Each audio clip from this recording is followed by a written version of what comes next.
murgilduko gara komiki liburuaren orrialdeetan. Eta lehenengo kapitulean, 10 ataletan antolatu zenuten zure liburua. Eta lehenengoan bai agertzen da kezka, barne borrokatxo bat, beldur eszenikoa ere ageri da, hori oraindikan ere bertsolarien baitan dagoen gauza bada. Eli. Bai, ez dakit guztiz beldur eszenikoa den, espalin bada gehiago saio baten aurretik izan ditzazkezun kezkak edo, hor sortzen zaizkizun pentsamendu horiek.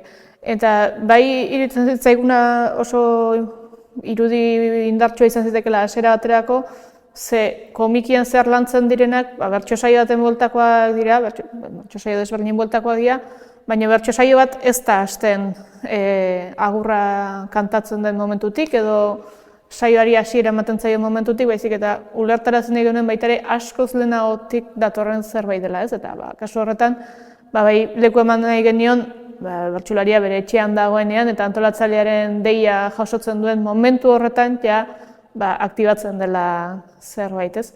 Horregatik da ez dut uste gehiago hainbeste denik beldur eszeniko bat, baizik eta, hor ere ja buruan leku bat hartzen dizun gai bat dela bertso saio hori eta horri leku egitea.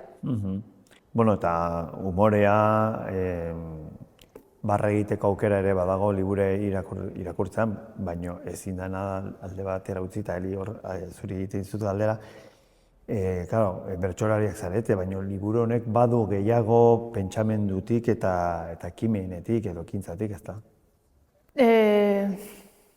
Ze zentzutan edo jakin minetik nola esango zen dira? Ilustratzailearen lana ilustrazioetan ikusten dela, eta zuen lana bertsoetan baino gehiago zuek pentsamendu bat, hildo bat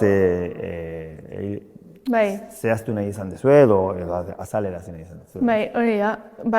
Azkenean esan deun bezala badelako bueltan, bertso saioaren bueltan gertatzen diren egoerak ekarri nahi genitun eta horren aurrean dauden keinuak batez ere.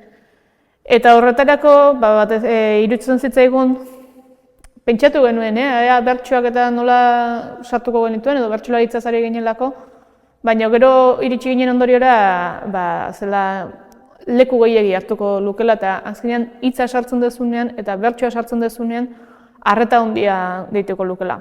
Aipatu duzu puntukako saio hori eta hor ere aritu ginen pentsatzen puntutako ariketa bat egin beharrote genuen, baina iruditzen zaigun pixu gehiegi hartzen zuela esaten ari ginenak.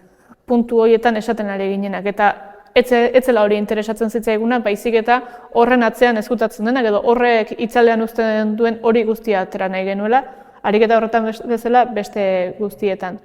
Eta horregatik liburu osoan zehar oso bertso gutxi dauden bertsoak dira aitortza historikora bideratutakoak, baina horregatik zen, nahi genuelako bertso saio batean eragiten duten elementu guzti horiek ekarri, eta horretarako puntu batean bertsoa bera oztopo zitzaigulako. Orduan, pentsamendura bideratutako dialogoak dira gehiago, edo argazki baten osagarri izan daitezkenak, baina ez hitzez hitz esan da zer den transmititu nahi genuena. Josepa Antoni Aranberri agertzen da, bada nolabaiteko kontrapuntu bat edo ez, iraganera eramaten gaituen pertsonaia bada, bertsolari bat. Baina bada, kontzeptu edoien aldetik, ez dakidan, talde lan honetan, feminismoaren aldarrikapen honetan, alduntzearik eta badiri tarteka agertzen dela makilka moduko bat emateko ideiei edo hor agertzen dian bertsolariei. Eta era berean, hau ez zenuten eraman marrazkira, baizik eta erabak ez zenuten irudikatzea. Bai, hori ere nahiko azkar erabaki genuen nahi genula pertsonaia bat protagonistak edo bertsolariak xexatuko zituna edo, eta aukera, interesantea zela ez, aspaldiko bertsolari bat hartzea baita ere, jende askok ez duelako ezagutuko, Eta, bueno, horrek ere ematen zigulako joku hori fikzionatu alizateko pertsonaia hori, eta guk imaginatzeko ze esango liguken, ez, Josepa gaur egun.